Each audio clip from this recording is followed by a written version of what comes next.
Harper Evans grabbed the man's wrist the second the elevator doors opened. "Finally!" she shouted over the music exploding from the penthouse. "The stripper is here." The man barely had time to blink. She yanked him through the doorway with surprising strength for someone wearing glitter heels and holding a half-finished margarita. The moment he crossed the threshold, 30 drunk women screamed like they were at a rock show. Harper had no idea she had just pulled the owner of the hotel, and a mafia boss, into the party. The bride, Madison, wearing a sash that said, "Kiss the Bride," jumped on the couch. Someone tossed confetti straight into the ceiling fan, which blew it back down like cheap snow. A speaker blasted a remix of Pony. The air smelled like tequila, hairspray, and the cinnamon body mist someone had bathed in. Harper didn't even look at the man's face. She only registered broad shoulders, a white button-down shirt rolled at the sleeves, dark dress pants, and the most confused expression she had ever seen. Perfect. Authentic confusion meant he was good at his job. "Come on," she insisted, pulling him deeper inside. "You're late. We almost requested a refund." He didn't resist, but his body was tense like he wasn't used to anyone touching him without permission. His eyes swept the chaotic room as if he was scanning threats, not bachelorette decorations. Harper didn't notice. She was focused on Madison. "Your entertainment has arrived," she declared proudly. The women cheered. A few grabbed dollar bills. One tried to place a pink cowboy hat on the man's head. He stepped back in shock. Harper grabbed his hand again. "No escaping. Sit." He didn't move. So she pushed his shoulder until he landed in the large armchair they'd positioned in the center of the room for the show. The girls screamed again, phones ready to record. Harper climbed onto his lap because the bride demanded it. She expected him to play along, maybe flirt, maybe smile. Instead, he stared at her like she was the strangest creature he'd ever seen. Up close, Harper noticed details. His jaw was sharp, his mouth serious, his eyes a deep, unreadable brown with a ring of gold near the center. He looked nothing like the last stripper they'd hired for a birthday party. That guy had worn tear-away pants. This man looked like he'd arrived straight from a board meeting. "You don't look very excited," Harper teased, placing a hand on his chest. "This is a paid performance. Enthusiasm is important." His chest rose in a slow, controlled breath. "I think there's been a mistake," he said, voice deep and steady. Harper laughed. "They all say that when they walk in." The bride shouted, "Take the shirt off!" The man didn't react. Harper shrugged. "Fine, I'll help." She reached for his top button and undid it. His eyes narrowed slightly, but he let her continue. The room erupted again as she slid the shirt open, exposing a strong, defined chest that did not belong to any man who stripped for side cash. His muscles looked real. His control looked real. His stare was so intense Harper almost forgot what she was doing. Almost. She pushed his shirt off his shoulders. He didn't stop her. He didn't move except to watch her face. She had never seen a man look at her like that. Not playful, not shy, not annoyed. Focused, studying, taking in every breath she took. Her stomach flipped for a reason that had nothing to do with tequila. The women leaned in closer. Harper tried to lighten the mood. "Okay, sir. Usually you'd say something flirty by now." His voice stayed even. "I am not the man you think I am." Before Harper could reply, the door burst open with a bang. "Boss!" A man in a black suit froze in place. His eyes dropped to the half-naked man in the chair, Harper sitting on his lap, the screaming women, the glitter-covered carpet, and the pink cowboy hat someone had tried to force onto his boss's head. Silence hit the room like someone had unplugged the world. Harper blinked at the suited man. "Boss?" The man in the chair sighed. A slow, controlled exhale that somehow sounded dangerous. The suited man cleared his throat nervously. "Mr. Conti, security is waiting downstairs. There is a situation in the casino. They need your decision." "Mr. Conti." Harper's throat closed. Every tourist in Las Vegas knew that name. Lorenzo Conti, billionaire hotel owner, private casinos, political influence, and the kind of reputation whispered in bars late at night. Rumored ties to organized crime. Rumored to be untouchable. Harper was sitting on his lap. She launched herself off him so fast she stumbled back into the coffee table. "Oh my God, I'm so sorry. I swear we didn't know. I thought you were... we ordered...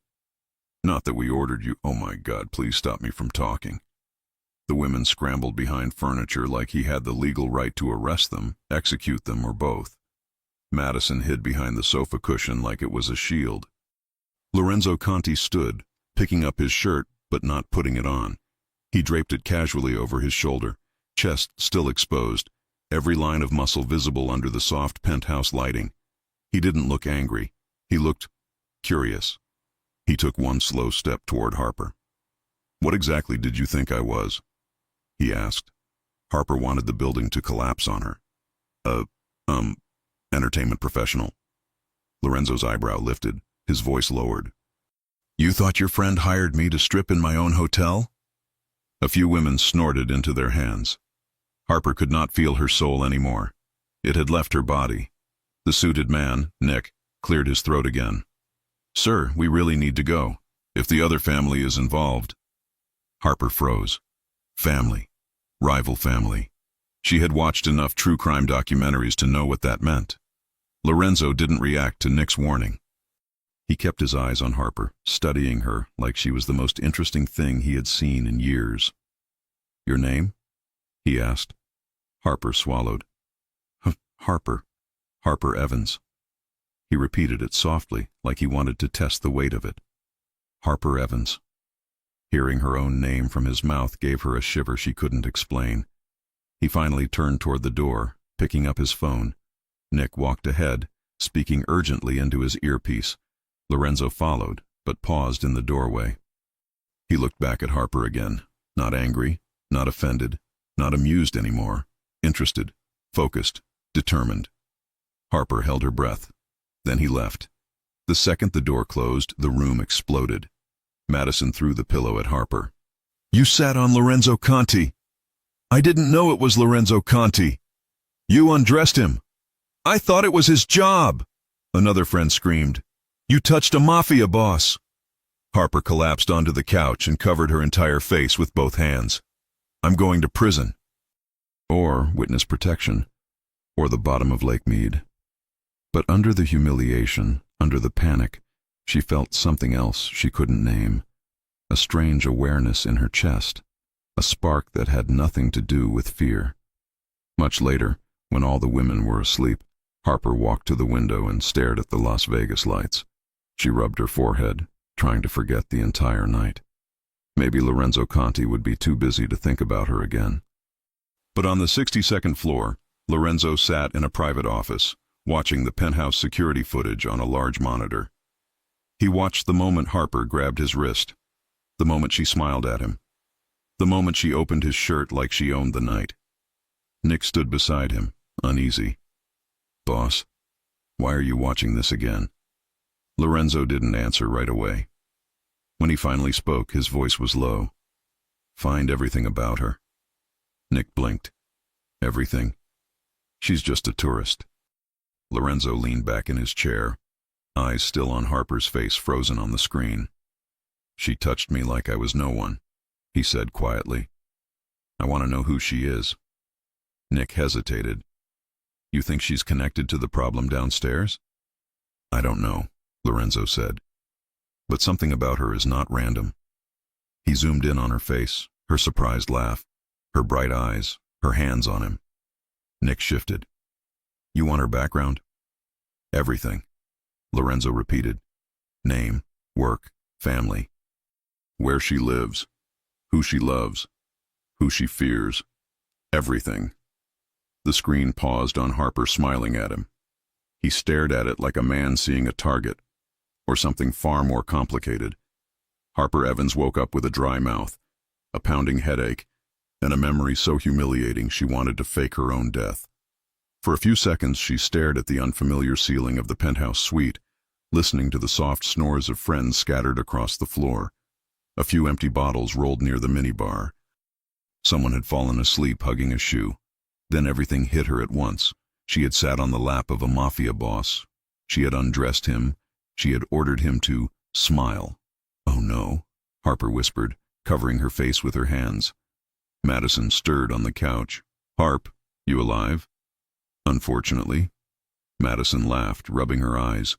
"Girl, I still can't believe you climbed him like that." Harper threw a pillow at her. "I thought he was a stripper. You thought the owner of a multi-billion-dollar hotel empire was the stripper." "Madison, I was trying to have fun for once in my life." Madison sat up, hair sticking out like a cactus.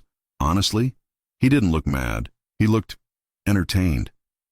"Stop, please." Harper buried her face deeper into the pillow. "I've embarrassed myself enough." But a soft knock at the door shut both of them up. Harper's stomach flipped. "If that's Lorenzo Conti, I'm jumping out the window." Madison tiptoed to the door and peeked through the hole. Her eyes widened. "It's hotel security." Harper's blood ran cold. "No." Madison opened the door a few inches. A polite, well-dressed staff member stood there with a tablet in his hands. "Good morning. I have a message for Miss Harper Evans." Harper froze on the couch. "Why?" "The message is from Mr. Conti. He would like to speak with you privately." Madison slapped Harper's arm repeatedly. "You're in trouble." Harper wished the floor would swallow her. "Can I say no?" The staff member smiled politely. "Mr. Conti insisted. He said it's not optional." "Oh, great," Harper muttered. "Mafia boss summons me before breakfast. Exactly what I needed." She changed quickly, trying to look presentable and not like someone who had danced with a shirtless crime lord the night before. When she left the suite, 2 security guards walked ahead of her.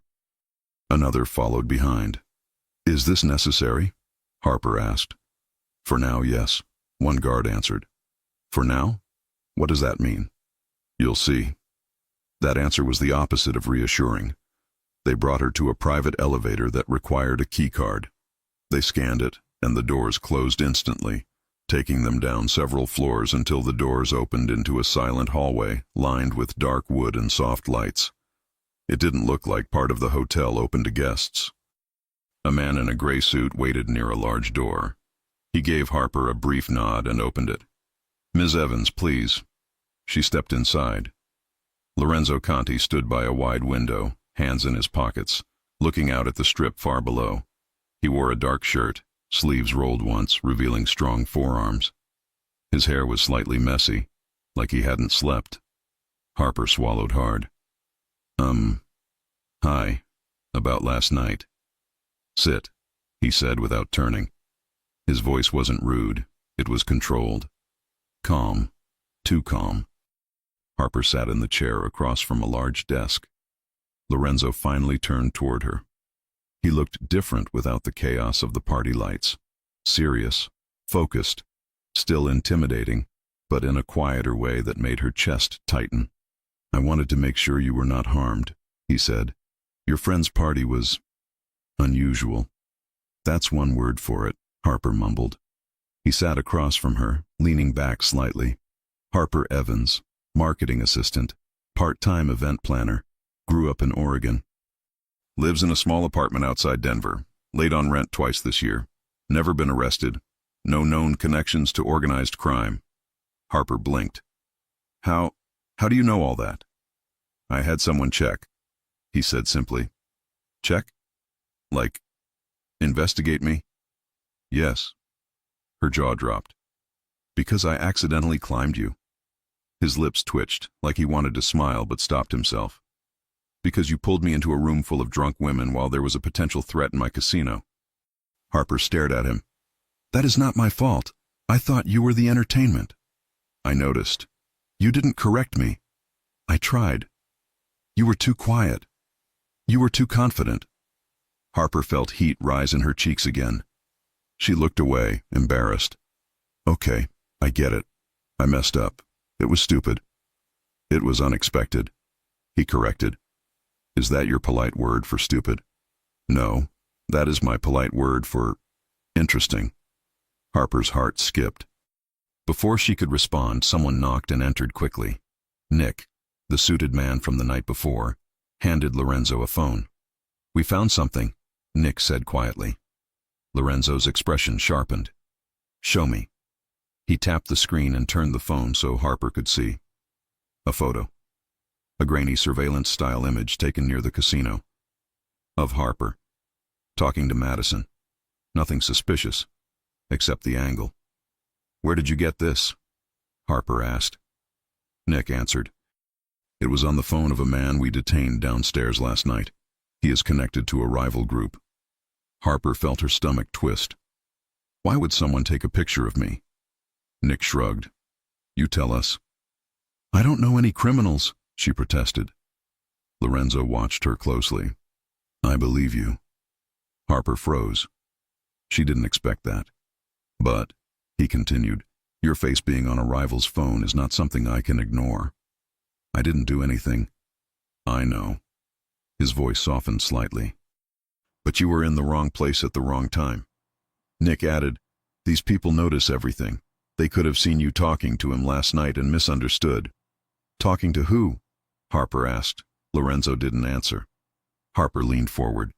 Tell me. You were seen with me, Lorenzo said. That makes you a target. Her heart pounded. A target? I don't even live here. That doesn't matter to them. Harper swallowed hard. So what now? Am I supposed to hide? Leave Vegas? You're not leaving the hotel, he said. Not until I understand why your photo is in the wrong hands. She stood up. I'm going home. No, you're not. Lorenzo, I'm a tourist. I have a job, bills, a life. He rose from his chair, and she suddenly remembered how large he was. How still, how controlled.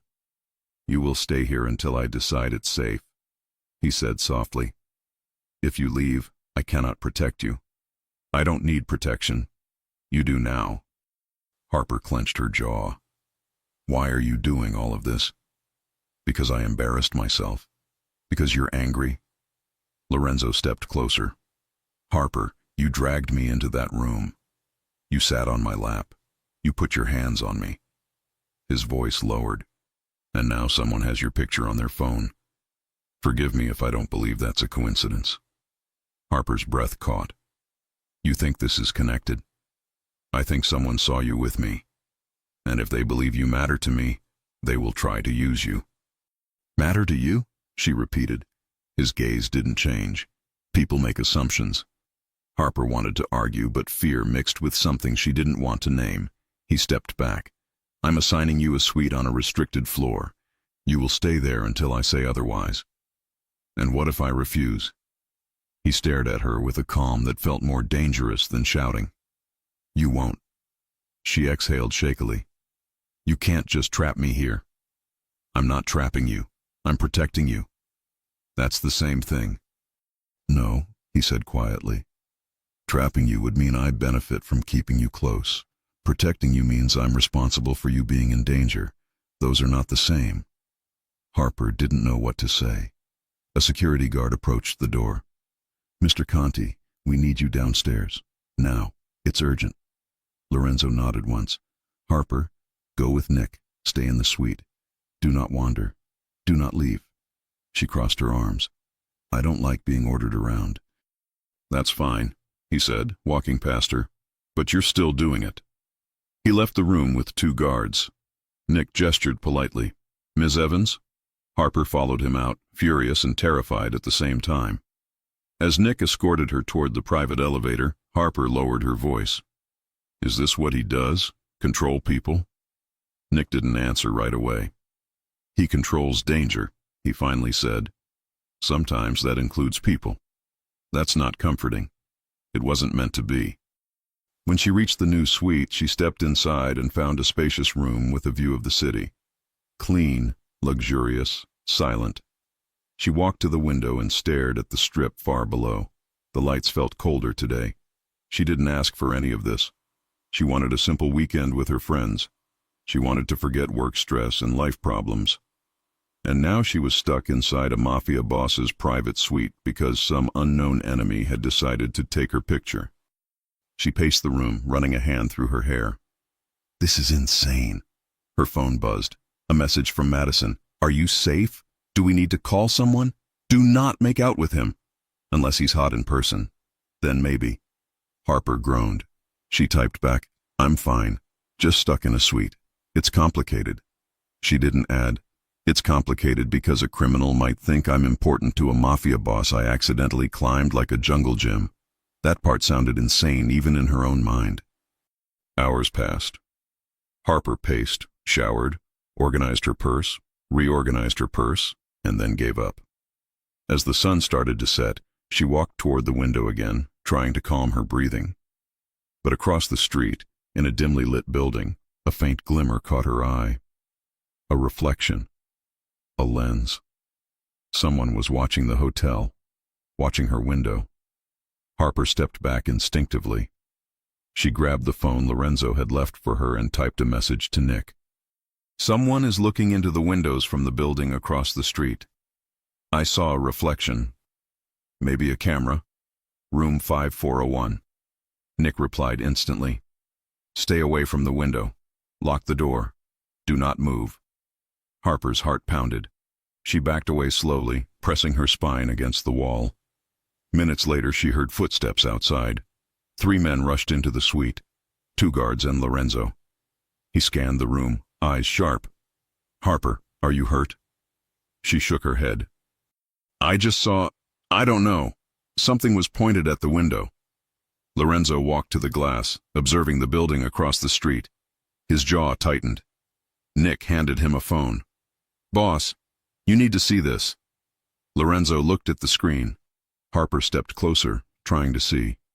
It was a photo of her, sitting on Lorenzo's lap from last night, captured from a different angle, likely from one of the rival's devices. And under it, a message. She is a good weakness. Lorenzo's expression darkened. Harper's breath caught. A weakness? Her? The room felt colder. Lorenzo didn't look at her at first. He stared at the picture like it was a threat carved in stone. Then he finally turned his eyes to her. They were not calm, not amused, not curious. They were lethal.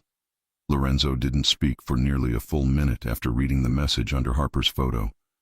The silence was worse than yelling, worse than panic, worse than anything she could imagine from a man with his kind of reputation.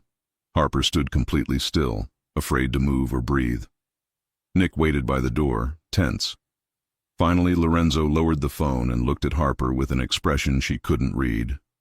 It wasn't anger at her. It was anger at something else, something bigger, something dangerous. We're leaving Vegas, he said. Harper blinked. What?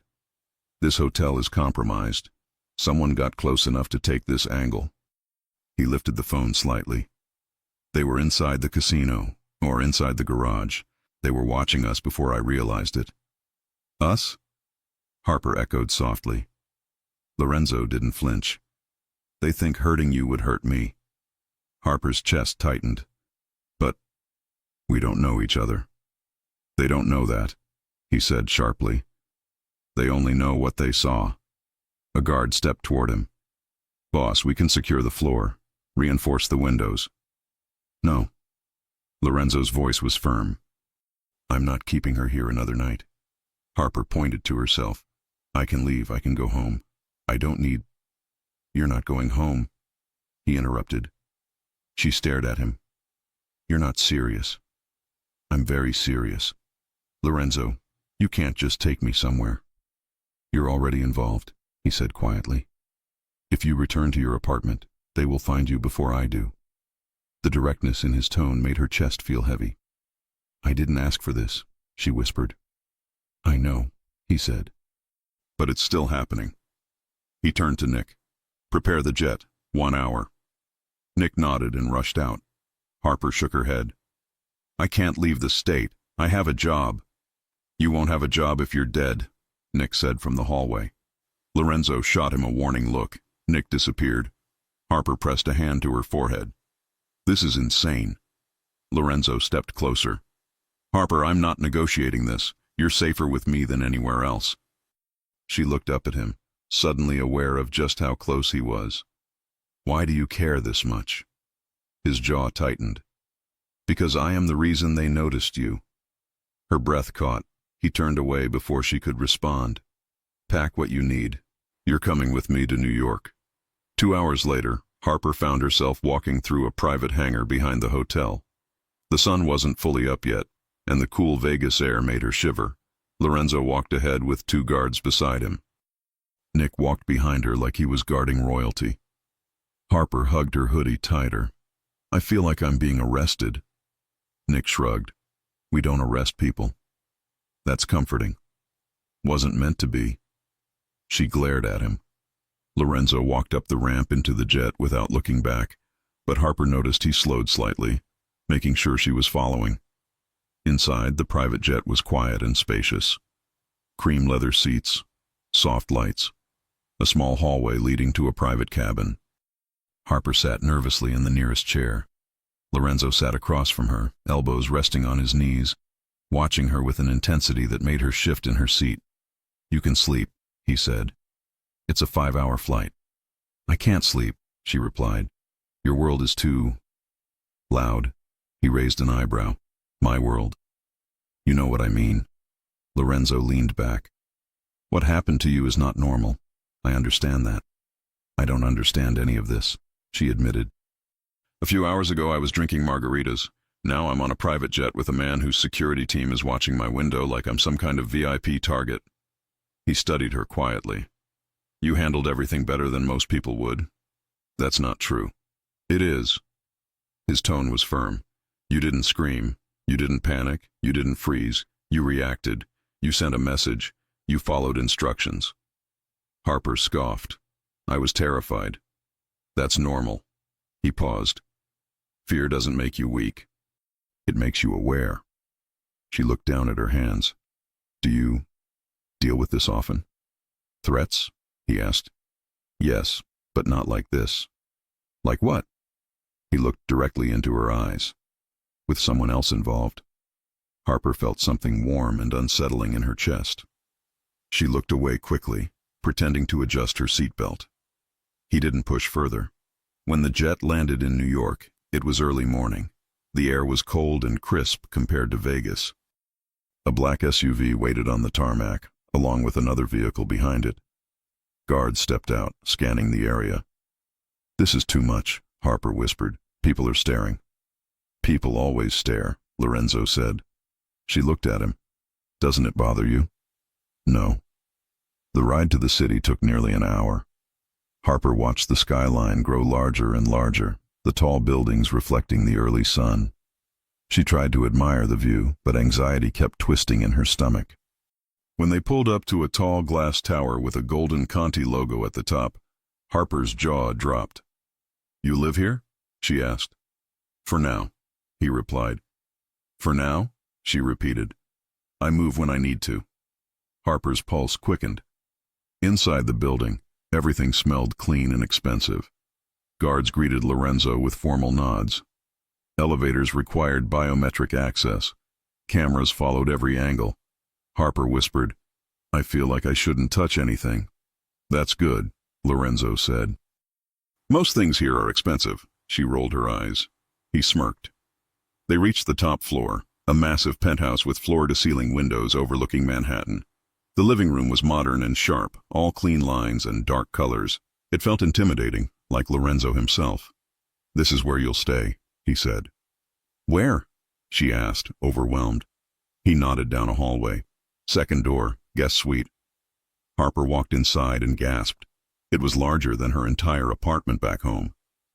A king bed, a sofa, a private bathroom, and a view that made her feel like she was floating above the city. She sat on the bed and stared at the skyline, trying to calm her breathing. After a moment, he spoke softly from the doorway. "I know you're overwhelmed, but this is temporary." "How temporary?" she asked. "Until I understand why they took your picture." "And you think they followed me because of you?" He didn't even blink. "Yes." Harper hugged her knees. "I don't want to be in the middle of this." "You already are." She hated how honest that sounded. Lorenzo stepped closer until he stood a few feet from her. "I'll make sure nothing happens to you." "You can't promise that." "I can," he said firmly. "And I will." She looked at him, and something in his expression made her heart flutter despite the fear. He wasn't flirting. He wasn't joking. He was serious. Protecting her wasn't an option for him. It was a responsibility. And yet, The way he looked at her felt stronger than responsibility. It felt personal. The next few days inside the penthouse followed a strange pattern. Lorenzo worked constantly, speaking quietly with his men, taking meetings in the office, reviewing documents Harper wasn't allowed to see. The building gained extra guards, cameras were adjusted, new codes were added to the elevators. Harper spent most of her time in the guest suite or the living area. She colored, reorganized her suitcase, paced again, and sometimes stared out the window, wondering how her life had changed so fast. Once, she found Lorenzo in the gym, lifting weights with slow, controlled movements. He didn't notice she was there at first.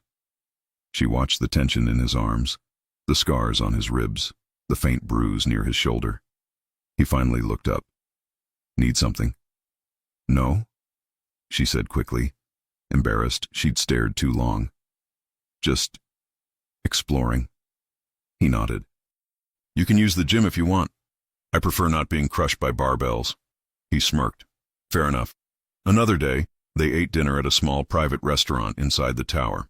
Lorenzo spoke quietly with the chef about ingredients. It surprised her, the way he treated staff with respect, not fear. He wasn't what she had imagined a Mafia boss would be. Later, she met Isabella, Lorenzo's younger sister. Isabella smiled warmly. "You must be Harper. I've heard a lot." Harper tensed. "Good things?" "Everything Lorenzo says is short, so I made my own conclusions." Harper smiled nervously. Isabella leaned closer. "He likes you." Harper almost choked on her water. "No, he doesn't." Isabella laughed softly. "I know my brother. He doesn't protect strangers, and he doesn't bring women here." Harper's face burned. It's not, this is only because of danger." "Of course," Isabella said, clearly amused. "Danger." One night after dinner, Lorenzo and Harper rode the elevator back up to the penthouse alone. As the doors closed, Harper took a deep breath. "Lorenzo, do you really think they'll hurt me?"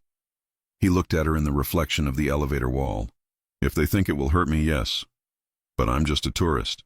"You were a tourist," he corrected. "Now you're a loose end." Her heart thudded painfully. "Why me?" she asked in a shaky voice. "Why did someone even care about me at all? Do they think I know something?" Lorenzo didn't answer. He looked away, and Harper felt a cold chill slide down her spine. "Lorenzo," she whispered, "you know something. Tell me." He didn't turn, but his voice was low. "It might not be you they care about. It might be someone connected to you." "Who?" she asked, confused. The elevator doors opened. He stepped out. "Not now," he said. The dismissal stung. Harper followed him, but before she could push more, the penthouse lights flickered. A loud boom shook the building. Harper screamed and grabbed the wall. Lorenzo immediately shielded her with his body, pushing her behind him. Nick and 2 guards rushed in. "Boss! The car in front of the tower exploded." "What?" Harper gasped. Lorenzo's voice was sharp. "Casualties?" "No major injuries. The vehicle was empty. It was meant as a message." Harper felt her knees weaken. Lorenzo looked at her, really looked, and she saw fear in his eyes for the first time. Not fear for himself, fear for her. "Go to your room," he said quietly. "Lock the door. Do not open it for anyone except me." Harper didn't argue. She ran. When she reached her suite, she shut the door and pressed her back against it, heart racing. Somewhere across the building, guards scrambled. Orders were shouted. Alarms beeped. Harper walked to the window and stared at the street far below. Fire trucks. Police lights. Smoke rising from the burned-out vehicle. She pressed a hand to the cold glass. This wasn't Vegas chaos anymore. This was real danger, real enemies. And she was in the center of it because of a man she barely knew. She turned away, breathing hard. She didn't see the security camera outside her room flicker. She didn't see the shadow moving near the hallway. She didn't hear the soft click of someone tampering with the door lock panel. But Lorenzo did. And when he saw the footage, his chest tightened with a new fear. Someone inside his own building had leaked Harper's movements. Again. Lorenzo did not sleep the night the car exploded. Harper barely slept either. She lay awake in the guest room, listening to quiet footsteps, distant voices, doors opening and closing. Every sound made her tense. Every silence felt heavy. By morning, someone knocked once on her door. "Harper," Lorenzo called. "Open up. It's me." She unlocked the door. He stood there in a dark sweater and jeans, eyes tired, jaw shadowed with stubble. He looked less like a billionaire and more like a man who had not closed his eyes in hours. "We're leaving," he said. Her heart jumped. "Leaving where?" "Somewhere quieter. Somewhere they don't know." He paused. "A safe house." She frowned. "I thought this tower was safe." "It was," he said, "until someone inside started selling information." "Inside?" Harper repeated. "You mean someone who works for you?" His expression hardened. "Yes." She swallowed. "And they know I'm here. They know your floor. They know what time you move. The bomb last night was not random."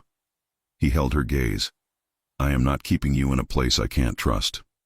She glanced back at the room that had started to feel almost familiar. "Is your safe house better than this?" "It has less glass and more walls," he said. "That's what matters right now." She nodded slowly. "Okay. What do you need me to do?" "Pack only what you need. Clothes, documents, nothing that will slow you down." His voice softened. "You'll be safe there. I'll be there too." Harper tried not to think about how her chest reacted to that last part. "Fine," she said. "But at some point you owe me a long explanation, with charts and subtitles." He almost smiled. "Almost. I'll try." 2 hours later, Harper sat in the back of a black SUV heading out of the city. Lorenzo sat beside her, one arm resting along the seat, body angled toward the window. 2 cars followed behind them. Every driver was armed. Every route was pre-checked. "Is it always like this?" she asked quietly as they passed bridges and gray buildings. "Like what?" "Like you're in a crime movie." He kept his eyes on the road ahead. "More or less. Doesn't that get exhausting?" "Sometimes," he admitted. "Then why stay in it?" He paused. "Because walking away isn't simple. You don't just resign and return a badge. You walk away, others die. You stay. You control what you can." She studied his profile. "You care more than you pretend." "That's bad for business," he said. "It's good for people," she answered. He finally looked at her. Their eyes held for a few seconds. Then he looked away again. "Maybe." The car left the main highway and turned onto a smaller road lined with trees. Traffic disappeared. The city skyline shrank behind them. Harper's shoulders slowly relaxed, even if her mind did not. The safe house was a 2-story home behind a gate, set back from the road, surrounded by tall trees. It looked quiet, normal, no golden logos, no glass walls, no luxury furniture in sight, at least from the outside. "This is yours?" Harper asked as they got out. "It belongs to a company that belongs to a company that belongs to me," Lorenzo said.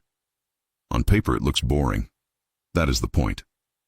Inside, the house was warm and simple. Wooden floors, soft lighting, a normal kitchen with normal appliances, a lived-in sofa in the living room. There were security cameras and reinforced doors, but it still felt more human than the tower. Harper looked around slowly. "I like this better." "Because it doesn't scream my name?" he asked. "Because it doesn't scream anything," she said. "It feels real. Less like a museum." He watched her for a second, then nodded. "Good. That means you'll be able to breathe here." Nick brought in a few bags and handed Lorenzo a folder.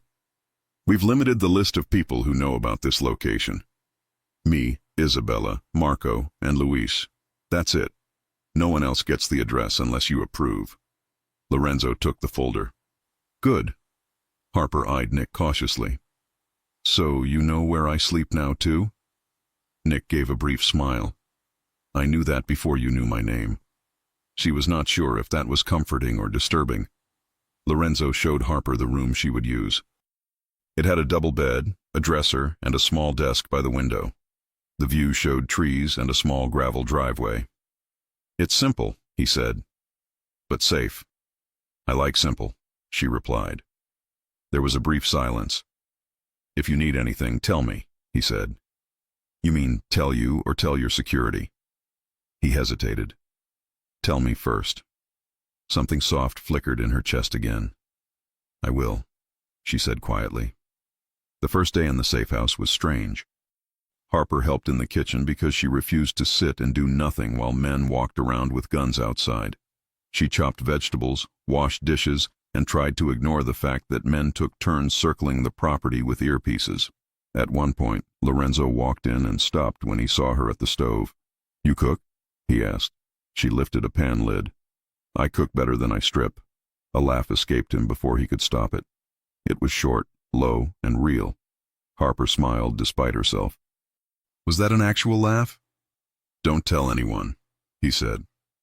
Later they ate at a small wooden table. No private chefs, just basic food with real conversation. You grew up in Oregon? He asked. Yes, small town, lots of rain. Boring in a safe way. You left because it was boring? I left because I wanted more than the same 2 streets and 1 decent coffee shop, she said. And because my dad's job situation got complicated. Complicated how? She hesitated. He did accounting for some companies that later turned out to be shady. There were investigations, lawsuits. We had to move. He lost almost everything. Lorenzo's jaw tightened. Did he know what he was getting into? He asked. I don't think so at first, she said. Later? I don't know. He never told me the full truth. Does he still work with them? No, Harper said. He's trying to fix his life. He works long hours at some dull firm. He drinks too much coffee and worries about money. That's it. Lorenzo was quiet for a moment. Why are you asking? She added. Because your last name is in some old reports, he said. Because Vincent Hale used some of those companies. Because he is the one sending messages now. Her blood ran cold. You think this is about my dad? I think your father worked near people I already know, he answered. That makes you visible to the wrong eyes. Harper stared at the table. I didn't choose any of that. I know. They ate in silence for a few seconds. What about you? She asked suddenly. Did you choose this world? He thought about it. I chose not to die in it. That's not the same thing. Isabella told me you cleaned part of your family's business, she said. No drugs in your hotels, no trafficking, no kids involved. His eyes sharpened. She talks too much. She's proud of you, Harper said. She thinks you're better than the men who came before you. He looked away first. That doesn't erase everything, he said. No, she agreed, but it matters. That night, a storm hit. Wind howled around the house. Rain hit the windows hard. The trees outside moved in strong, constant waves. The safe house felt smaller, but not in a bad way, in a focused way. Harper sat on the couch in the living room, wrapped in a blanket, watching some random show with the volume low. It was hard to pay attention. Every thunderclap made her jump a little.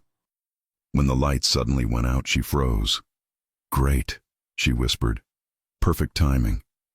For a moment there was only darkness and the sound of heavy rain. Then a small flashlight beam appeared in the hallway. Harper? Lorenzo's voice came. I'm here. He walked in, holding the flashlight low so it didn't blind her. The faint light showed the edges of his face, the line of his jaw, the concern in his eyes. Power cut, he said. Backup generator is starting, but it may take a minute. I'm fine, she said, though her heart was racing. Just didn't expect it. Storm affects lines out here, he explained, almost apologetic. It's normal. Normal is not a word I associate with you, she said. Fair, he admitted. They stood there in the dim light, closer than usual. The silence between them felt heavy, but not tense. It felt full. You should stay away from the windows, he said, just in case. She nodded. Another loud thunderclap shook the house. Harper flinched. She tried to hide it, but he noticed. His expression softened. Do storms bother you? He asked. Only when I'm in a criminal safe house with men outside holding guns, she said. Otherwise, they're very cozy. He huffed a quiet breath. Come to the kitchen. It's safer there. No big windows. He led the way with the flashlight. The kitchen felt smaller and warmer in the dark. He placed the flashlight on the counter, pointing up, so it lit the room with a soft glow. Harper leaned back against the counter. She could see him clearly now. He was close. Too close. You know, she said, trying to ease the tension, I imagined this weekend in a very different way. How so? He asked. Cheap drinks, bad club music, maybe a cute bartender, definitely no organized crime. He watched her. Disappointed. Terrified, she answered honestly, then softer, and a little confused. Confused about what? You, she said. He held her gaze. What about me? He asked. You do terrible things, she said. You order men around. You decide who lives where, who is protected, who is watched. And at the same time, you cook with your sister. You care about hotel staff. You notice when my hands shake. His jaw clenched slightly. You think attention cancels violence? No, she said. I think it makes you less easy to hate. Silence filled the space between them. He stepped closer. Maybe you should hate me. Maybe, she agreed. But right now I don't. His eyes dropped to her mouth for a second. Her breath hitched. Harper, he said slowly, I don't want to use fear to keep you close.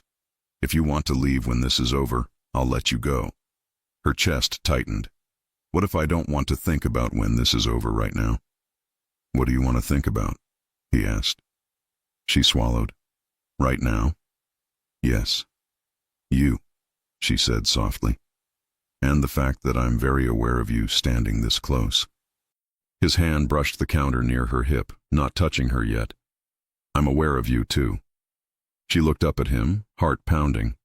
Then stop making all the decisions alone. Tell me what you want, he said. I want you to kiss me, she whispered, if you want that too. His control slipped for the first time. He reached up and cupped her face gently, giving her time to pull back. She didn't. She leaned into his touch. His thumb brushed her cheek, slow and careful, like he was afraid she would disappear if he moved too fast. He lowered his head and kissed her. It was not rushed, it was not aggressive, it was firm and honest. His mouth was warm, his hand steady. She gripped his shirt, pulling him closer. The tension that had been building between them since Vegas finally snapped into something clear. He broke the kiss only long enough to search her eyes. Tell me to stop if this feels wrong, he said.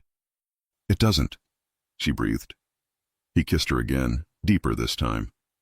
The storm outside grew louder, but inside the kitchen the world shrank to the distance between them. She felt his body heat, the solid weight of his hands on her waist, the way he held himself back just enough to let her choose how far this went. Lorenzo, she murmured against his mouth. I'm not drunk. I'm not confused. I know where I am and who you are. He rested his forehead against hers for a second. Do you? Yes, she said. You're the man who terrifies me and makes me feel safer at the same time. I don't know what to do with that, but I know I want this. His answer was another kiss. Later, when they moved from the kitchen to the bedroom, he stayed exactly the same, asking, waiting, giving her space to say no. She didn't.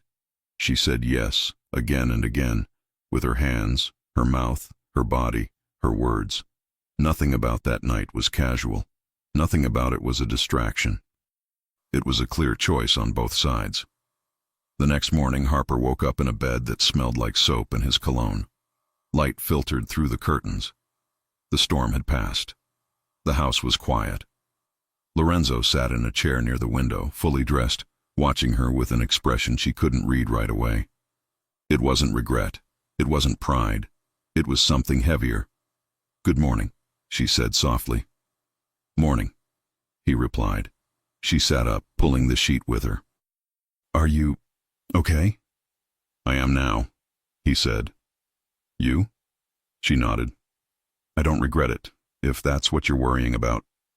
He exhaled, some tension leaving his shoulders. That's not what worries me. Then what does? He hesitated. Things moved faster than I planned. She smiled faintly. You planned this? I planned to keep you alive, he said. The rest was not in the schedule. Harper laughed quietly. I don't think whoever is trying to kill us cares about your schedule. His mouth curved, but the worry in his eyes did not disappear. Harper, he said slowly, if you ever feel like this is too much, you can tell me. I will listen, even if I don't like it. She held his gaze. Lorenzo, last night I made a choice. I'm not fragile. I'm scared, but I'm not broken. You're not forcing me to do anything. He nodded once. Good. There was a knock at the door. Boss, Nick called from the hallway. We have something. Lorenzo's face hardened again. I'll be there in a minute. He looked back at Harper. Stay in the room for now. I'll come back. She nodded. Okay. He left, closing the door behind him. Harper lay back against the pillows, staring at the ceiling. For the first time since Vegas, she felt something close to calm. Not complete peace, but a sense that there was a path forward. A future where this was more than fear and chaos. She did not know that in the next room, that future was being questioned. Lorenzo walked into the small office downstairs. Nick and Marco stood near a table, a laptop open between them and a stack of printed reports. What is it? Lorenzo asked. Nick pointed to the screen. We ran another sweep on the location data from last week. Vegas, New York. Here. We checked every device near you and near Harper. Lorenzo's jaw flexed. And? We found something, Nick said. Her secure phone sent a ping from the tower right before the car exploded. Lorenzo narrowed his eyes. Her phone was locked. She doesn't even know how to access half the apps on it yet. I know, Nick said, but this log came directly from our internal system. It shows a connection from her device to an address tied to Vincent Hale's men. Marco added, it could be a clone. It could be a manipulation of the data. But on paper, it looks like her phone talked to them. Lorenzo stared at the lines of code on the screen. The printed report showed timestamps, numbers, and a clear line highlighting device, Harper Evans, outgoing ping. Nick watched his face carefully. We can't ignore this, boss. Lorenzo's mind moved fast. Harper asleep in his bed upstairs. Her eyes when she told him she had no idea why any of this was happening. The way she had reacted to every threat. The way she had reached for him during the storm. He wanted to trust her. He also had men who had died because he trusted the wrong person once before. He picked up the printed report and read it twice. I want every possible explanation, he said. Technical, human, accidental, intentional. I want to know if this is real or if someone is trying to make it look real. Nick nodded. We're already digging. Lorenzo gripped the paper so tightly his knuckles turned white. Upstairs, Harper shifted in the bed, reaching out to the empty space where he had been. She smiled faintly, thinking about the night before, unaware of the doubt spreading downstairs. Lorenzo looked up toward the ceiling, toward the room where she was. His voice was low when he finally spoke. If this is a setup, he said, I will find who is behind it and bury them. And if it isn't? Nick asked quietly. Lorenzo didn't answer. He turned away, the paper still in his hand. Harper woke slowly, stretching with a small, relaxed sigh, the kind that came from finally sleeping without fear. The safe house was quiet. Warm light filtered through the curtains. For the first time since Vegas, she felt grounded. But the moment she turned her head, the space beside her was empty. No Lorenzo sitting in the chair. No soft stare watching her wake. No quiet, good morning, just silence. She wrapped the blanket around herself and stood, confused. When she opened the bedroom door, she found him standing in the hallway, arms crossed, jaw locked tight, holding a folder. Her stomach dropped. Lorenzo, she whispered. He didn't move.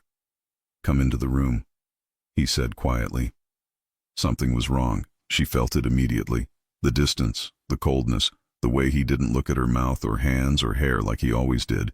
He looked at her the way a man looked at a problem he didn't want. Harper stepped inside. He closed the door behind them. His voice was steady. Too steady. We need to talk.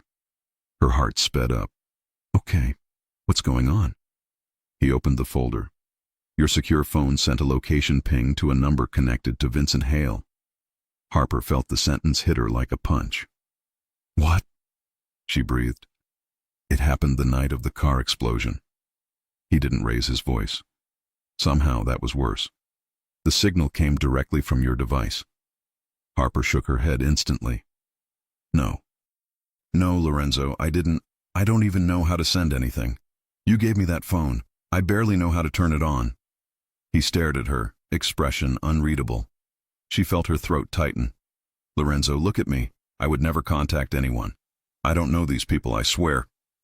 Harper. He held up a hand. I'm not accusing you of intentionally working with them. But his voice cracked on intentionally. The implication stabbed her. Oh my God, she whispered. You think I did something? You think I helped them?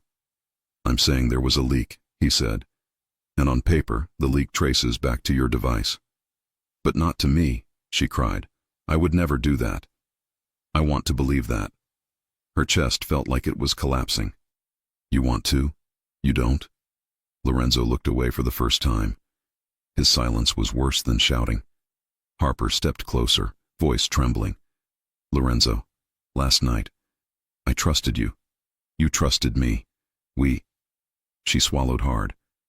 We chose each other. You don't just forget that in the morning. His jaw tightened. Feelings don't erase threats. So now I'm a threat. You're a possibility, he said quietly. Harper stumbled back like he had slapped her. Wow. Okay, so that's what I am to you. A possibility. That's not what I meant. That's exactly what you meant, she said, voice breaking. This is my worst nightmare. I'm always the problem in someone's life. Always the girl men think is too much trouble, too emotional, too complicated. And now I'm apparently a threat to a Mafia family. Are you kidding me? His expression flickered with something, pain, but he didn't move. She wrapped her arms around herself.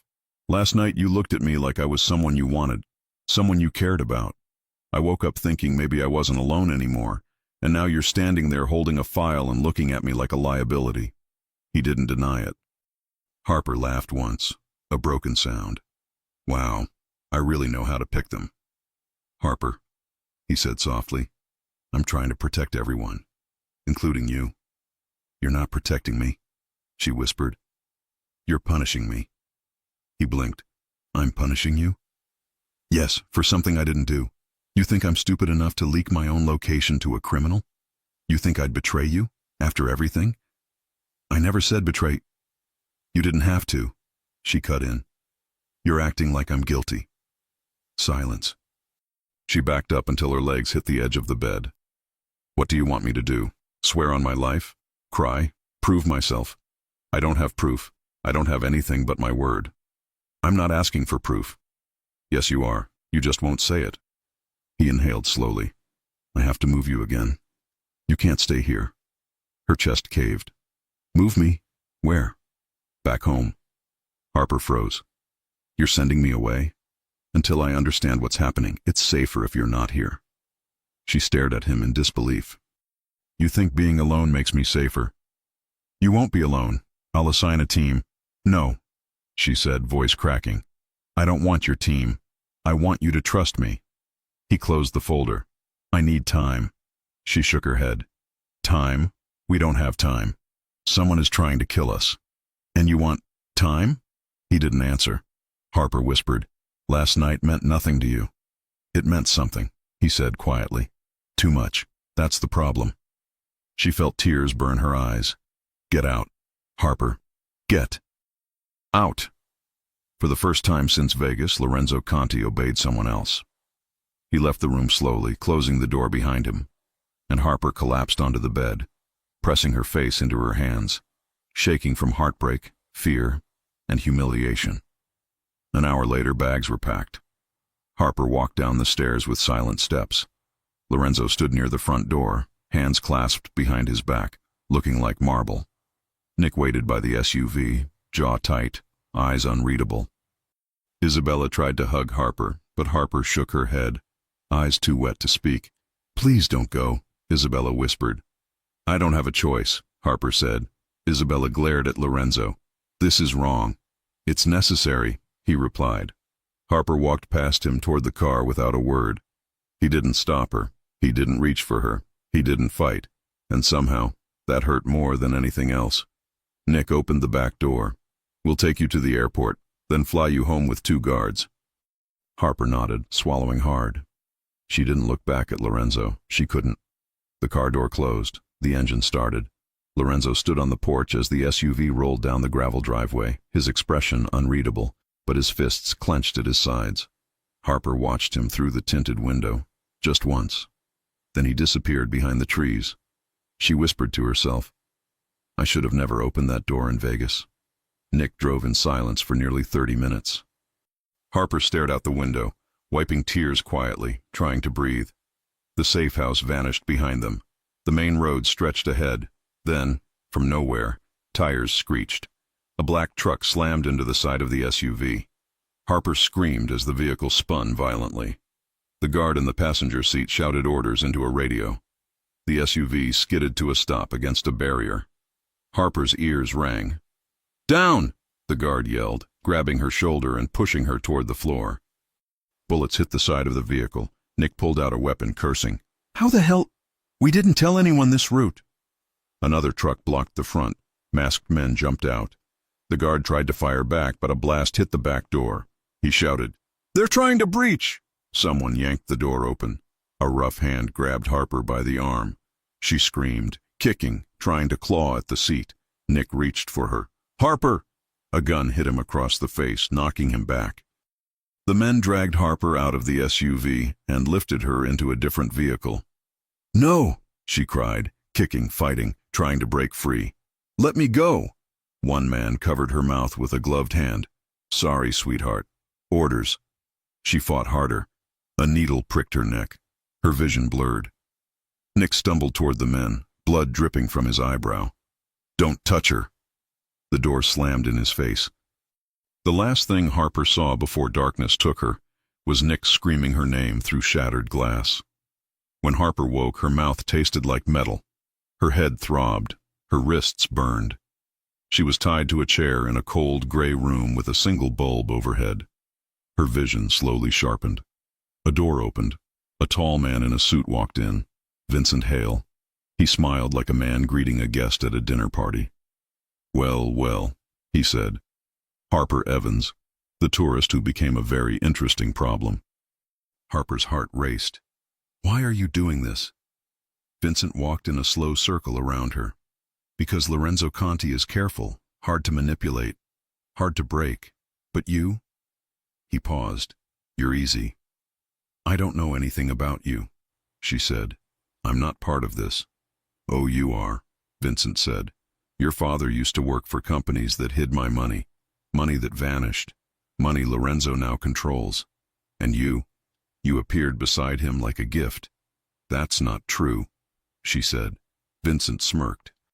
"Oh, Harper, you have more value than you think, as a message, as leverage, as pain."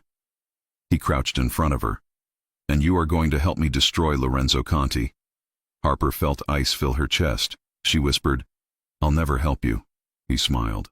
"You already did." He held up a phone. On the screen was a file showing the fake location ping. Harper's pulse dropped. "That wasn't me." "Doesn't matter," Vincent said. He believed it. Harper's eyes burned. "You're lying." Vincent tilted his head. "Aren't you curious how I got that data? How it landed in his hands at the perfect moment?" Harper froze.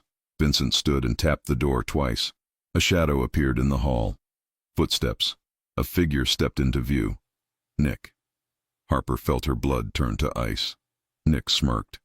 "Hello, Harper." Harper stared at Nick, her breath stuck in her throat, her heart thundering so loudly she could barely hear anything else. The man who had escorted her, protected her, joked with her, glared at her, the man who worked at Lorenzo's side every single day, stood only a few feet away, hands in his pockets like he wasn't standing inside hell. Her voice came out in a whisper. "You betrayed him." Nick smiled like it was nothing. Let's drop the dramatics, Harper. Betrayal is such a heavy word. Vincent smirked. I prefer strategic reallocation of loyalty.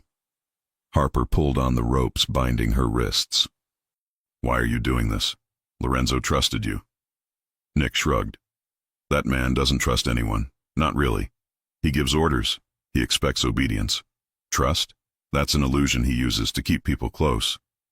That's not true, Harper shot back. He trusted you. He put his life in your hands. Nick let out a flat laugh. Then he's dumber than I thought. Vincent crossed his arms, amused. Nick here realized something I realized a long time ago. Lorenzo is dangerous, but he's predictable. He plays by rules even when he pretends not to. That makes him weak. And weakness? That's expensive. Harper felt sick. You lied to him. Nick looked directly into her eyes. No, I adapted. You framed me, she said. You used my phone. You made it look like I leaked something. Nick tilted his head. I didn't frame you for fun. I framed you because it was easy. You were already close. You already mattered to him. So when the moment came, all I had to do was drop a little seed of doubt. And he believed you, Vincent added with a grin. Immediately, not even a fight. That should tell you something about his priorities, sweetheart. Harper's chest tightened painfully. No, he was torn. He pushed you away, Vincent interrupted. He sent you out with a security escort, straight into my hands. If he had any sense, he'd have kept you under his roof. But he didn't trust you enough. Harper shook her head. He was scared. He didn't want me hurt. Vincent laughed softly. A scared man makes stupid decisions. That's why he's losing. That's why you're here. Nick moved closer, lowering his voice. Lorenzo always thought he could rise above the dirt, cut deals, clean the blood, create some picture-perfect empire. He forgot what keeps men like him in power. He tapped his temple. Fear. Harper glared at him. You talk about fear, but you were terrified of him. I saw it, every time he looked at you. Nick's smile faltered for half a second. Then he straightened. Fear keeps people alive, he said. But Lorenzo lost his edge. You soft-hearted him. Harper froze. Nick's grin widened. I could see it the moment he looked at you. Something changed. He started hesitating, doubting, protecting. And that's when I realized the fastest way to destroy Lorenzo Conti wasn't through war. He pointed at her. It was through you. Harper wanted to spit at him. You're a coward. Nick shrugged. I'm a survivor. Vincent clapped his hands once. Enough emotional talk. We have business. Nick nodded and stepped back. Vincent crouched in front of Harper again, resting his forearms on his knees. You are going to help me, he said calmly. Not willingly, of course, but help me you will. Harper clenched her jaw. I won't tell you anything about Lorenzo. Oh, Harper. Vincent laughed. You don't know anything about Lorenzo that I don't already know. He stood and signaled to a guard. Bring her to the holding room, he ordered. She stays awake. No more sedatives. Harper struggled against the ropes. Let me go. Vincent didn't even look at her. When Lorenzo realizes you're gone, he will try to find you. That's when you become useful. Nick stepped forward, expression slightly harder now. Be careful with her. If she's injured too badly, Lorenzo will see the message wrong. The guard nodded. Vincent smirked. Oh? Worried she won't look pretty enough for the reunion?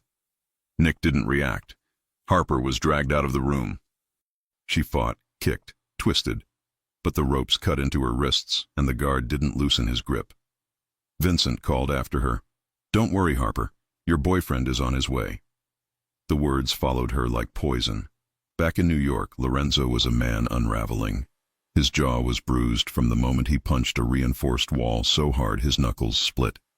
His voice was gone from shouting orders. His hands trembled when no one was looking.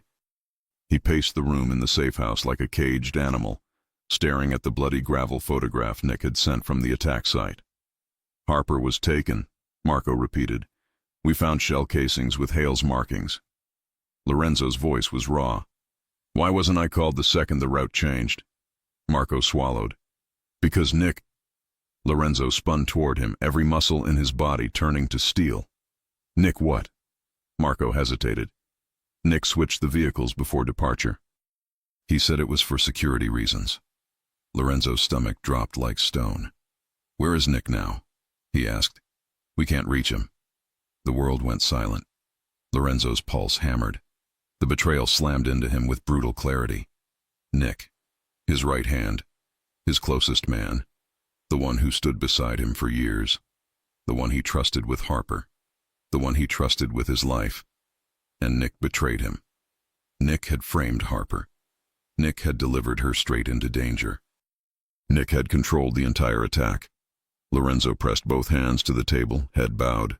He whispered, "This is my fault." Marco stepped forward. "Boss, I sent her away." His voice cracked. "I put her in his hands."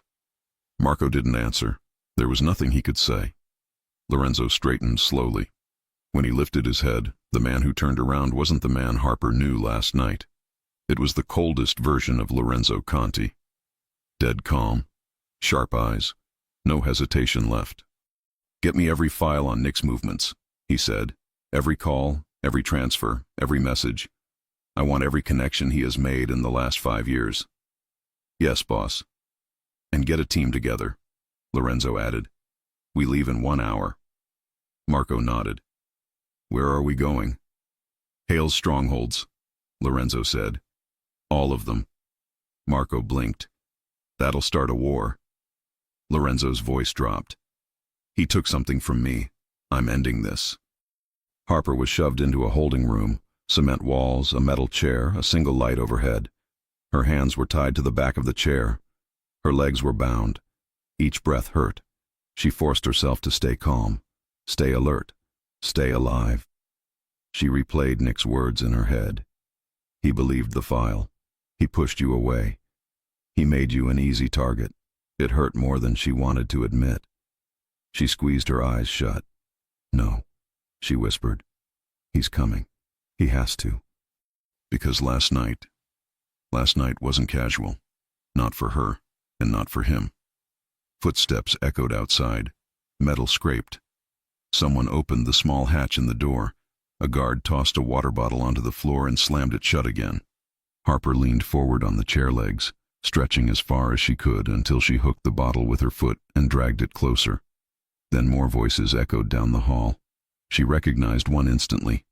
Vincent, and another, lower, angrier. Nick. "We need to move fast," Nick said. "He'll figure out the location soon." Vincent clicked his tongue. "You're impatient." "He's not stupid," Nick snapped. "He knows I fed him lies. He knows I staged everything." Harper froze. "He knows," Nick repeated. "He already knows it was me." Vincent shrugged. "Then he'll come." "Yes," Nick said, voice cold. "And when he does, I want to be the one to watch him fall." Harper's heart twisted. Nick had hated Lorenzo for years. Maybe jealousy, maybe ambition, maybe resentment. But betrayal this deep didn't come from one motive. It came from a lifetime. Meanwhile, in the safe house, Lorenzo was reading through files. Isabella burst through the door, pale and frantic. "You found her?" she asked. "No." "Then why is everyone packing weapons?" "Because Nick was the leak," he said softly. Isabella covered her mouth. "No. I should have seen it," he said bitterly. "I should have seen everything." "Lorenzo." She stepped in front of him. "You are not responsible for another man's betrayal." He looked up slowly. "I sent her away. I told her to leave. I let him take her. And now you're going to fix it," she said. "That's what you do." He didn't answer. Instead, he picked up his gun, fastened the holster, and pulled on a tactical vest. Isabella stepped closer. "Lorenzo, when you find her, you have to tell her the truth. You have to tell her why you sent her away." His jaw tensed. "She won't care." "She will," Isabella insisted. "She cares about you, even after everything." His breath caught, barely visible, but she saw it. He finally whispered, "I care about her more than I should." Isabella smiled sadly. "Then bring her home." Harper listened carefully to every sound outside her cell, memorizing voices, footsteps, patterns. She counted guard rotations. She tested the ropes binding her wrists. Nick had not tied her himself. The knots were sloppy. She might escape, or she might die trying. But she refused to be the reason Lorenzo surrendered. Minutes passed, hours maybe. Then, outside, chaos erupted, shouting, running, gunfire. Harper's breath caught. He came. The door slammed open so hard it hit the wall. Vincent Hale walked in, breathless, looking annoyed. Someone couldn't wait. Two guards pulled Harper's chair back violently. Vincent leaned close. Time for the final act. But before Harper could speak, another voice shouted from the hall, "Move!" An explosion rocked the far side of the building. Then gunfire followed, heavy, rapid, controlled. Harper's heart jumped. She knew that style, that precision, that fury. Lorenzo. Vincent smirked. Showtime. He stepped behind Harper and pressed a gun to her head. Harper gasped. "Stop fighting," Vincent whispered, "or this ends quickly." Harper squeezed her eyes shut. The walls shook. The lights flickered. Someone screamed outside. Someone else shouted Lorenzo's name. And then Lorenzo barreled into the doorway, gun raised, eyes burning like hellfire. He saw Harper tied to the chair. He saw Vincent's gun against her skull. And something inside him snapped so violently it showed in his voice. "Let her go." Vincent laughed. "There he is." Harper's heart raced. "Lorenzo, don't move," he said, eyes locked on hers. Vincent tightened his grip. "She comes with me. You walk away." Lorenzo stepped forward slowly. "I'm not walking away from her." Vincent's smile widened. "Then you die for her." And just as he pulled the trigger, Harper threw herself sideways with the chair, knocking Vincent's arm off aim. A gunshot exploded. Her scream tore through the room. Lorenzo lunged forward with a roar that shook the air. The world blurred. Pain hit her, hard, and everything went dark. Harper didn't feel the floor when she went down. The world spun, voices warped. Her body felt heavy, floating somewhere between pain and nothingness. She heard Lorenzo shout her name like it was the only word he had left in his chest. Then black. Just black. She woke to beeping, soft light, the scent of clean sheets. Harper blinked slowly as a blurry ceiling came into focus. She felt pressure on her hand. A warm, solid weight. When she turned her head, she found Lorenzo sitting in a chair beside her hospital bed. His elbows rested on the bed rail. His head was lowered like he had been praying, or falling apart. "Lorenzo." Her voice cracked. His head shot up. For a moment he just stared at her, eyes raw, jaw clenched so tight she saw the muscle jump. And then he exhaled with a sound halfway between relief and pain. "You're awake," he said. She managed a small smile. "Barely." He stood, leaned over her carefully, and pressed his forehead to her hand. His voice was rough. "You scared me." "I scared you? I got shot because I tried to save—" "I know." His voice shook. "I know. You tried to pull me away. You put yourself in front of a bullet. You would have done the same for me," she whispered. He lifted his head and looked at her, really looked at her, like he was trying to memorize her face in case it disappeared again. "I never should have let you go," he said. "I never should have doubted you. That file, Nick, the whole thing was an illusion and I fell for it." Harper swallowed. "Lorenzo, you were scared. You wanted to protect me. I understand that." "No," he said. "I hurt you. And I don't mean the kidnapping or the bullet. I hurt you long before that." She didn't deny it. He sat carefully on the edge of the bed. "Harper, listen to me. When I saw you on that chair, when I saw Vincent holding a gun to your head, something inside me broke. Something I can't fix. I can't lose you. Ever again. Not because of my world. Not because of my mistakes." Her eyes softened. "Lorenzo." He shook his head. "Let me talk. For once, let me say everything without holding back." She nodded. He reached for her hand gently, like she was made of glass. I lived my entire life thinking people fall into two categories: threats and people I protect. I never considered someone could be more. You were everything at once. You confused me. You made me hesitate. And hesitation in my world is deadly. So instead of trusting you, I pushed you away. She blinked back tears. That hurt, Lorenzo. I know. His hand tightened around hers. And I'll never forgive myself for it. She took a shaky breath. Then why did you? He lowered his gaze. Because I've never cared about anyone the way I care about you. And that terrified me. Her heart skipped. He lifted his eyes again. I'm done being scared. She swallowed the knot in her throat. So what happens now? Lorenzo brushed a strand of hair from her forehead. Now I fix what I broke. Harper stayed in the hospital for 3 days. Lorenzo was there every hour. He barely slept. Every time she opened her eyes, morning, afternoon, middle of the night, he was in that same chair, holding her hand, watching her breathe like he needed confirmation she was still alive. Doctors came and went. Isabella visited with warm blankets and soft socks. Marco brought coffee. Every person on Lorenzo's team looked at Harper with a mixture of awe and respect. Because she wasn't just the boss's girl anymore. She was the woman who threw herself in front of a gun to protect him.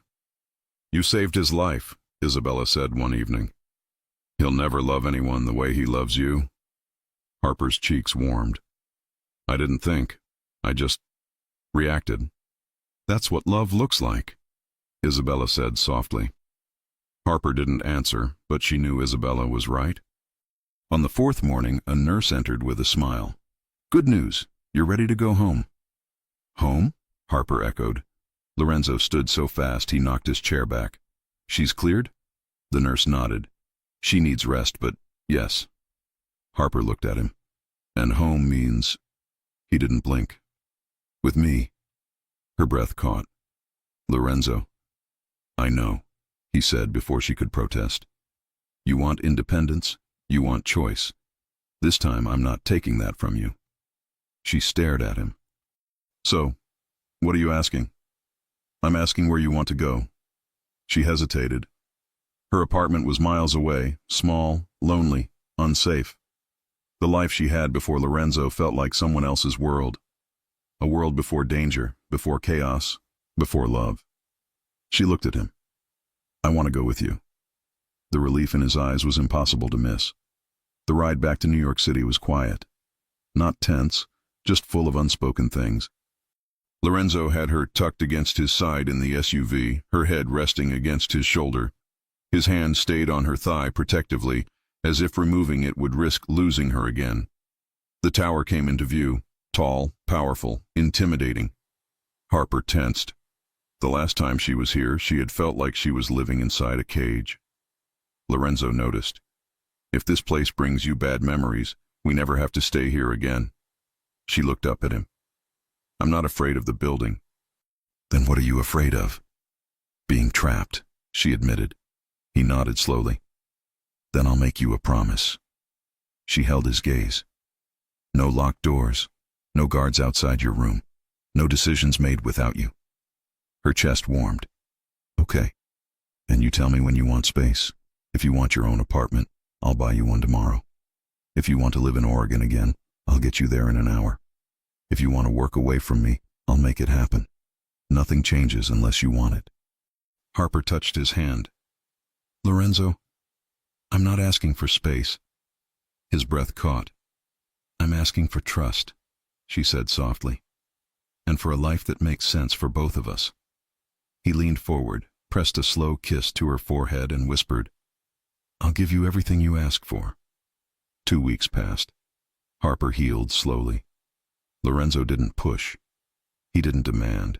He simply existed beside her, quietly, devotedly, like a man who'd found something he never thought he deserved.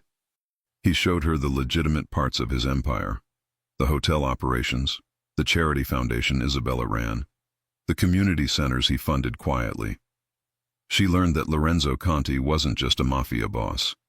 He was a man trying to use power responsibly. Trying to close doors his father opened. Trying to do better, slowly, imperfectly, but honestly. And Harper fit into that new world. Not as a prisoner, not as a weakness, as a partner. One afternoon, Isabella walked into Harper's new office, a small corner space inside the tower, part of the hotel's marketing team. "You look happy," Isabella said. Harper smiled. "I am." "Good." Isabella leaned in. "Because my brother is a nightmare when you're not around." Harper laughed. "I'm aware." Isabella winked. "Office visit later. Wear something that will make his brain malfunction." Harper rolled her eyes. "Isabella, you're welcome." That night, when Harper returned to the penthouse, the lights were dim, soft, warm. "Lorenzo?" she called. "In here." She followed his voice to the rooftop terrace. The city stretched below them, lights shimmering in every direction. Lorenzo stood near the edge, hands in his pockets, wearing a black shirt open at the collar. Her heart skipped. "You wanted to see me?" she asked. "Yes," he said without turning. "Come here." She walked to him and stood beside him. The wind brushed her hair. He looked down at the city for a long moment before speaking. "I've been thinking about what you asked." She tilted her head. "What did I ask?" "You said you wanted trust." He turned to face her. "You also deserve choice, and freedom, and a life that isn't controlled by fear." She stepped closer. "Lorenzo." He took her hand gently. "Harper Evans, I want you in my life. Not because I need you, not because I want to protect you, but because you're the first person who's made me feel something real in this world." Her breath hitched. He continued. "You said you didn't want a cage. I don't want one either. So I'm asking you." He reached into his pocket. Harper's heart stopped. "To build something with me. A life, a future, a partnership." He opened a small velvet box. A ring. Simple, elegant, timeless. Harper covered her mouth with her hand. "Lorenzo, you don't have to say yes tonight," he said softly. "You don't owe me anything. You can take your time. You can wait. But I want you to know one thing, and I want to say it clearly so there's no misunderstanding." He stepped closer until their foreheads touched. "I love you," he whispered, "and I'm done pretending I don't." Harper's tears finally fell. She wrapped her arms around his neck, pulling him close. "I love you too." He froze for a second as if he didn't believe it. Then he held her tightly, arms around her waist, face buried in her shoulder. After a long moment, she pulled back and looked at the ring again. "You said I can say yes tonight?" she asked. "Yes," he whispered. She smiled through her tears. "Then yes." Lorenzo exhaled a shaky breath, almost disbelieving, and kissed her, slow, deep, full of everything they survived. Below them, the city kept moving. But up here, on the rooftop, two people who never expected to find love in the middle of danger held each other like the world finally made sense. Harper touched his cheek. "One more thing," she said softly. "Anything. No more calling me a weakness." He smirked. "Never again." She smiled. "Good, because you're mine now." He pulled her closer. "Only yours." And with the city lights shining below and Lorenzo's hands around her waist, Harper realized something undeniably true. She wasn't living in a cage. She was living exactly where she chose to be. If you enjoy stories like this, take a moment to subscribe to the channel. That's how I'll know you truly liked it.